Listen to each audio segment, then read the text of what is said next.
मी सध्या जालन्याच्या कृषी उत्पन्न बाजार समितीमध्ये आहे आणि इथं उभा राहून वार्तांकन करण्याचं नेमकं एक कारण आहे. पूर्णवादी बँकेनं ज्या 31 ट्रेडिंग कंपन्यांना 10 कोटी रुपये कर्ज दिलं, त्या ट्रेडिंग कंपनी खरंच अस्तित्वात आहेत का हे पाहण्यासाठी मी या ठिकाणी आलेलो होतो. त्या ट्रेडिंग कंपन्यांची नावं तुम्हाला कदाचित लक्षात राहिलेली नसतील. मी या भुसार मालाच्या खरेदी विक्री करणाऱ्या ज्या काही कंपन्या आहेत त्या कंपन्यांचे सर्व कार्यालय म्हणजे त्यांची जी काही दुकानं आहेत ही सगळी फिरून पाहिली, पूर्ण बाजार समिती फिरून पाहिली. मात्र या यादीमधल्या एकाही कंपनीचं नाव मला कुठेही या ठिकाणी आढळून आलेलं नाही. कालच्या पूर्णवादी बँकेच्या अध्यक्ष जोशी यांनी सांगितलं की कंपनीची जी काही कर्ज आहेत ते रिकवर होत आहेत आणि त्यापैकी बरीचशी कर्ज जी आहे ते कार्यान्वित आहेत आणि काही 23 जी आहेत ती येणे बाकी आहे असं त्यांनी म्हटलं. मात्र ते नेमके कोण आहेत जे कर्ज भरतायत किंवा मग जे कोण आहेत त्यांना कर्ज दिली कोट्यवधी रुपयांची, त्या ट्रेडिंग कंपनीची मी तुम्हाला नावं वाचून दाखवतो. ही कुठेही आढळून आलेली नाही मला ती ट्रेडिंग कंपनी. त्या ट्रेडिंग कंपनीचे नाव Shrinath trading company, Dwarka trading company, Lakshmi Kisan trading company, पुन्हा Lakshmi Kisan trading company, Shriram trading company, Shriram trading company, KT traders, Dwarka traders, Vasundhara trading, Vinayak trading, Rajmata traders, Jagdamba traders, Tirupati trading company, Gaurav traders, Ganesh traders, Samarth trading, Shivaji trading, Satish trading company, Prasad traders, Shri Swami Samarth trading company, Sudam traders, Radha Kishan traders, Anmol traders, Ishwari trading company. या कंपनींपैकी एकही company जी आहे ती कुठेही आढळून आलेली नाही.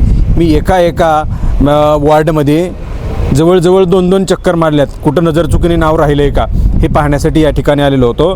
अक्षरशः हे कर्ज बोगस दिलं आहे. याहीपेक्षा पुढे जाऊन जर सांगायचं झालं तर बँकेच्या व्यवस्थापनाने इथल्या कर्ज कंपन्यांनी म्हणजे ज्या कोणी बनावट कर्ज कंपन्या आहेत त्यांनी फार शिताफीने आणि फार शक्कल लढवून डोकं लावून ही जी आहे ती यादी जाहीर केलेली आहे. कदाचित कृषी उत्पन्न बाजार समितीकडून इथल्या ट्रेडर्स कंपन्यांची यादी घेतली असेल आणि त्यामध्ये नसणारी नावं कुठलं तरी हे ट्रेडर्स उचलायचं ते ट्रेडिंग लावायचं, सतीश उचलायचं ट्रेडिंगमधलं ट्रेडिंग काढून टाकायचं ट्रेडिंग लावायचं, या सगळ्या गोष्टी शक्कल लढवून ही यादी तयार करण्यात आलेली आहे आणि तब्बल 10 कोटी रुपयांचं कर्ज दिलं.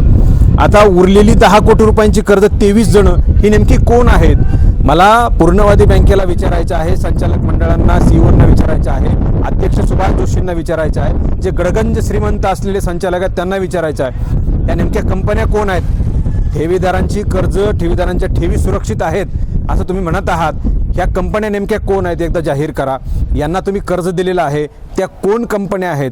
आणि काल बोलत असताना काही लोकांनी सांगितलं बँकेच्या अप्रत्यक्षपणे की बँकेची जी काही थकीत कर्ज बाकी आहे कोणी 10 लाख भरत आहे कोणी 20 लाख भरत आहे, त्या कंपन्या नेमक्या कोण आहेत, खरंच कोण भरत आहे का की विनाकारण लोकांना दिशाभूल करायचं काम आहे. इकडे जोशी जे आहेत लोकांना अशा प्रकारे भुलीचे इंजेक्शन देत आहेत सुभाष जोशी.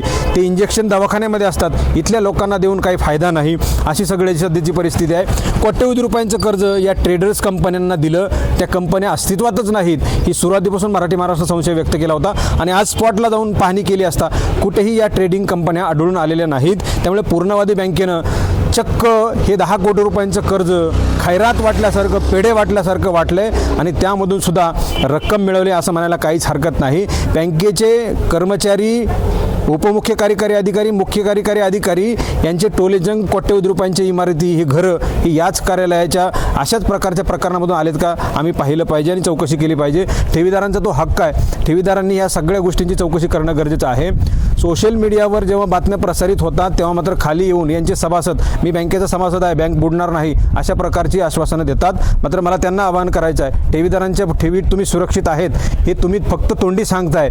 जे संचालक आहेत, जे त्यात मुख्य कार्यकारी अधिकारी त्यांचे ज्या काही कोट्यवधी रुपयांच्या जसं बँकेने सांगितलं तसं की हे नामांकित आहेत, पैसेवाले आहेत, मोठी लोक आहेत, याच लोकांच्या नावावर ज्या काही प्रॉपर्टीज आहेत त्या उद्या बँक बुडाल्यानंतर ठेवीदारांचे कर्ज स्वरूपामधले किंवा ठेवीच्या स्वरूपामधले पैसे देणार आहेत का हाही सवाल या निमित्ताने विचारला जातो आहे. मी याच कारणासाठी या ठिकाणी आलेलो होतो की ट्रेडिंग कंपनीज ह्या खरंच आहेत का, मात्र एकही ट्रेडिंग कंपनी या ठिकाणी आढळून आलेली नाही. पूर्णवादी बँकेनं या सगळ्या गोष्टीमधून फ्रॉड केलेला आहे आणि लोकांना गंडा घातलेला आहे. ठेवीदारांच्या ठेवी असुरक्षित आहेत असं म्हणायला काहीच हरकत नाही. कॅमेरा पर्सनचा मी संग्राम धनवे, मराठी महाराष्ट्र न्यूज, जालना.